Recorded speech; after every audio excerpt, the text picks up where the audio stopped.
funciona o divórcio quando seu companheiro mora em outro país? Imagina a seguinte situação: vocês se casaram e aí depois terminaram o relacionamento, mas não formalizaram esse divórcio, não formalizaram essa dissolução de união estável. E aí ele mudou de país em busca de melhores condições de trabalho e de vida, e agora você quer constituir um novo casamento, você entrou em um novo relacionamento, ou ele está em um novo relacionamento, e é preciso que vocês façam o divórcio, a dissolução, para que essa nova união possa ser consumada, porque não tem como ter dois casamentos, não tem como ter uma união estável e um casamento ao mesmo tempo. A lei impede isso no Brasil. Então, como você vai fazer se ele está em outro país? Será que você vai ter que entrar com um processo nesse outro país, ter que contratar um advogado estrangeiro, ter custas, às vezes em uma moeda estrangeira,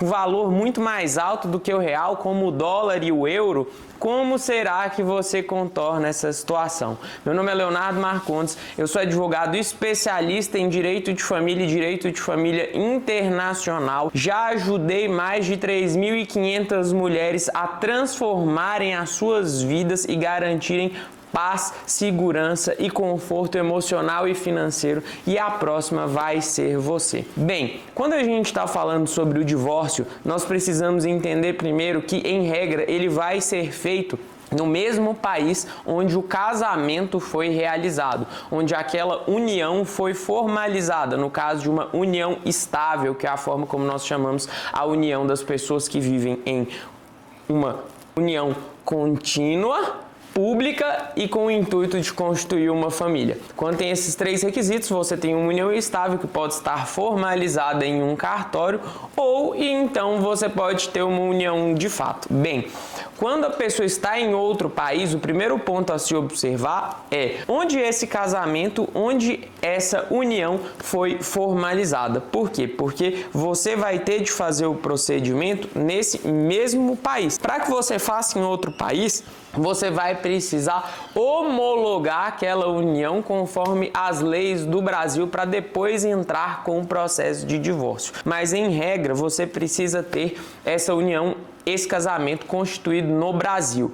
Perfeito. Uma vez que ele foi constituído no Brasil, você pode abrir o divórcio, a dissolução da união estável aqui, em um tribunal brasileiro. Por que você vai precisar fazer isso em um tribunal brasileiro? Porque se ele está em outro país, você vai ter duas opções. A primeira opção, se ele estiver de acordo com essa separação, se vocês já estiverem alinhados a respeito da divisão dos bens e todos os pontos em relação à separação já estiverem ajustados, e caso vocês não tenham filhos menores ou incapazes, isso vai poder ser feito por cartório. Hoje a gente tem o sistema de assinaturas digitais, então ele consegue fazer por distância e vocês conseguem se separar sem problema nenhum, ele assinando independente de onde ele estiver. Você também pode assinar presencialmente ou assinar à distância.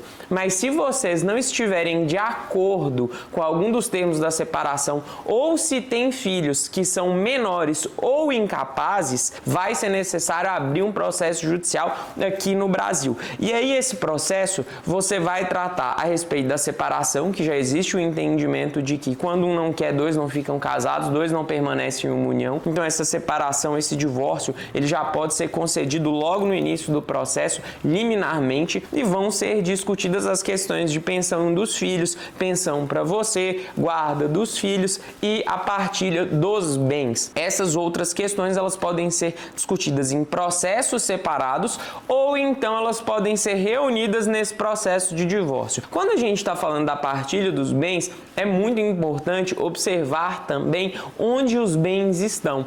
Por quê? Porque se você tem bens em vários países, existe um entendimento que é necessário você abrir essa partilha, discutir essa questão dessas propriedades, principalmente bens imóveis, tá? Então, essas propriedades deverão ser discutidas em alguns casos no país onde elas estão. Mas se a maior parte dos bens está aqui no Brasil, esse processo de divisão dos bens ele pode ser todo feito aqui no Brasil. Um juiz brasileiro vai dar a decisão. Ah, mas o que eu vou fazer se o meu ex-companheiro ele está no exterior?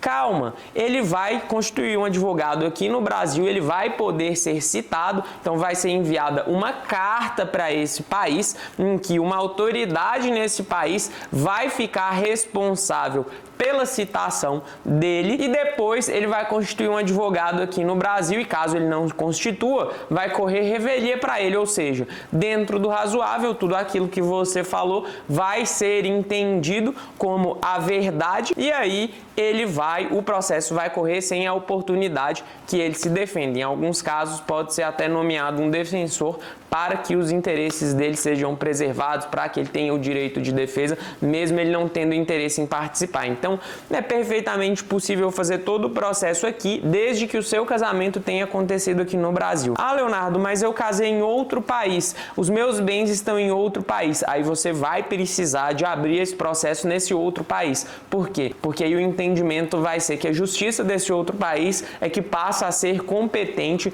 para processar o divórcio, afinal de contas o casamento foi feito ali, e também dividir os bens que estão localizados ali. Por quê? Quando a gente está falando de um bem imóvel, trata até uma questão de soberania dos países. Como que um determinado país vai decidir a respeito de uma propriedade de uma terra que está em outro país? Por isso que existe esse entendimento. Mas tendo sido feito casamento aqui no Brasil, é perfeitamente possível que você também faça o divórcio aqui no Brasil, faça a dissolução da união estável aqui no Brasil. E caso você tenha feito esse divórcio, essa dissolução no exterior e tenha bens para dividir aqui no Brasil. Vamos dizer que o juiz lá do exterior, ele falou assim, não, eu dou o divórcio, mas a questão dos bens que estão no Brasil devem ser processadas no Brasil. Aí você vai precisar de pegar essa decisão estrangeira, traduzir ela, apostilar ela, então existe toda uma metodologia, um preparo documental e abrir um processo no Superior Tribunal de Justiça, um processo de homologação de decisão estrangeira, para que essa decisão passe a ter vigência, ela passe a fazer efeito aqui no Brasil e a partir do momento que ela passa a fazer efeito aqui no Brasil, você consegue fazer a partilha dos bens nos termos que está na decisão, por exemplo. Claro, vai ser feita uma avaliação de que aquilo que foi discutido dentro daquele processo, né, da forma como a decisão foi feita, se não existe nada que confronte a legislação brasileira.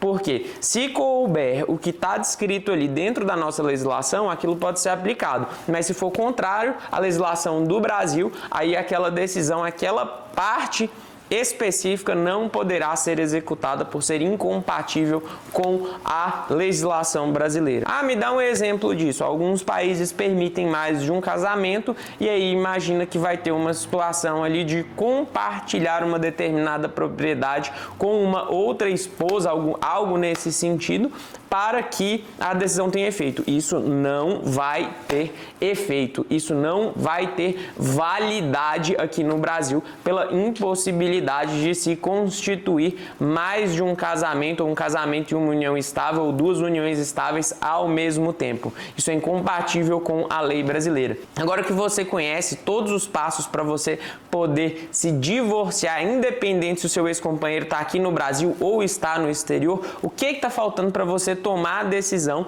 que vai garantir que você tenha acesso aos bens, que você também tem propriedade na partilha e também não ser responsabilizado eventualmente se ele faz uma dívida. Porque se você ainda está casada no papel e não formalizou essa separação, ele faz uma dívida e essa dívida pode recair em você. E até que você explique que banana não tem caroço, você vai ter muita dor de cabeça, despesa com o advogado e você pode até ser responsabilizada criminalmente, por exemplo. Imagina uma situação que você tem parte em uma empresa e ele está cometendo ilicitudes com essa empresa e aí você pode acabar respondendo. Por isso é tão importante formalizar, tanto quando você casa, quando você constitui uma união estável, quanto também você encerra esse ciclo, porque existem reflexos que você pode acabar sofrendo por não formalizar o fim dessa união, não formalizar esse divórcio. A recomendação é sempre que você deixe tudo certinho